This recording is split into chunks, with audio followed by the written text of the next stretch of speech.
सूरत के पांडेसरा में रिक्शे में गांजा तस्करी, रिक्शा भी किराए पर थी। पूरी घटना जानकर चौंक जाएंगे आप।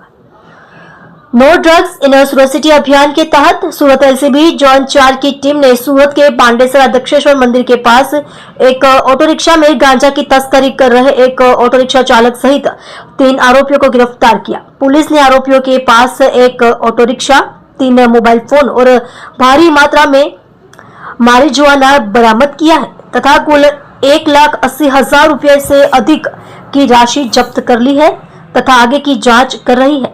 पुलिस सूरत शहर में नशा निषेध अभियान चला रही है। सूरत पुलिस नशीले पदार्थों की समस्या को रोकने के लिए अथक प्रयास कर रही है।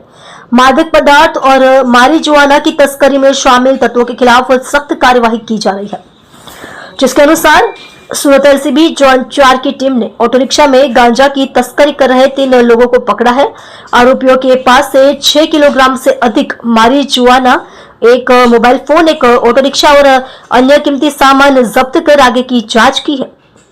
पांडेसरा पुलिस के अनुसार एलसीबी जोन 4 की टीम को सूचना मिली थी कि कुछ लोग ऑटो रिक्शा में भारी मात्रा में गांजा लेकर दक्षेश्वर मंदिर के पास से गुजरने वाले हैं।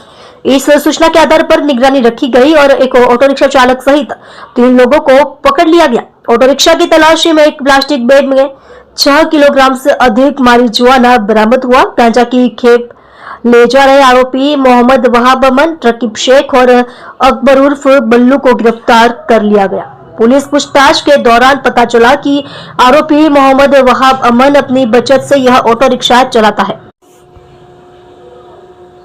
ऑटो रिक्शा का मालिक भी कोई और है, जिस मालिक से यह ऑटो रिक्शा किराए पर लिया गया है वह इसे किराए पर चलाता है, जबकि आरोपी रकीब शेख गांजा तस्करी मामले का मुख्य आरोपी है।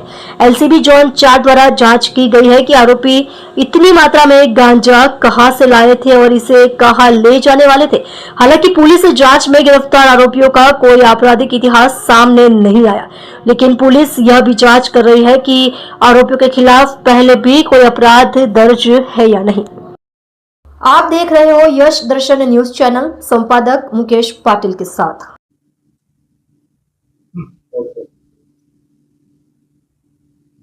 गई रात्रे जोन 4 ની એલસીબી અને ઇન્ફોર્મેશન મળી કે એક રિક્ષામાં ગાંજો લઈને 3 માણસો પાંડેસરા પોલીસ સ્ટેશનમાં એન્ટર કરવાના છે। તો આ સૂચના ઉપર એલસીબી ઝોન 4 દક્ષેશ્વર મંદિર પાસે એક ઓટો જેના નંબર પહેલાંથી એલસીબી પાસે હતા, આ ઓટોને રોકવામાં આવ્યો અને ઓટોમાંથી 3 માણસો જેનું નામ મોહમ્મદ વહાબ ઉર્ફે અમન ઊન પાટિયાનો રહેવાસી છે અને મૂળ રૂપથી ભૂસાવલ મહારાષ્ટ્રનો રહેવાસી છે।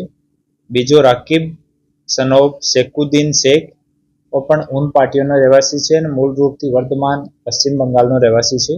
और अकबर उर्फे बल्लू वो पण ऊन पाटियामां रहे छे। आमांथी मोहम्मद वहाब उर्फे अमन ऑटोनो ड्राइवर छे अने ऑटोनो पोतानो नथी, बीजा माणसनो ऑटो डेली भाड़ा उपर चलावे छे। अने राकीब सैफुद्दीन शेख है वो मेन माणस छे जो गांजानी हेराफेरी तस्करीमां इन्वोल्व छे। और आनी सरकारी पंचोनी रूबरूमां सर्च करवामां आवी अने ऑटोमांथी 6 किलो 723 ग्राम टोटल 67,230 રૂપીસનો ગાંજો કબજો કરવામાં આવ્યો અને 3 મોબાઈલ ફોન જેની કિંમત 17,500 રૂપિયા અને ઓટો રિક્ષા જેની કિંમત 1,10,000। તો હવે ટોટલ જો મુદ્દામાલ है वो કબજો કરવામાં આવ્યો અને 3 આરોપીને અટક કરવામાં આવ્યા છે અને ક્યાંથી લઈને આવ્યા અને ક્યાં જવાના હતા લઈને આ બાબતમાં પૂછતાછ ચાલુ છે અને no drugs in Surat city અભિયાન મુજબ આ કાર્યવાહી કરવામાં આવી છે। આ 3 આરોપીઓનો કોઈ ગુનાહિત ઇતિહાસ હજુ સુધી નથી અને બીજી પૂછતાછ ચાલુ છે। આપણે આઈસીજીએસમાં અને ઈ ગુજકોપમાં સર્ચ કરવામાં આવ્યો છે, આમાં આનો કોઈ ગુનાહિત ઇતિહાસ જાણવા મળેલ નથી।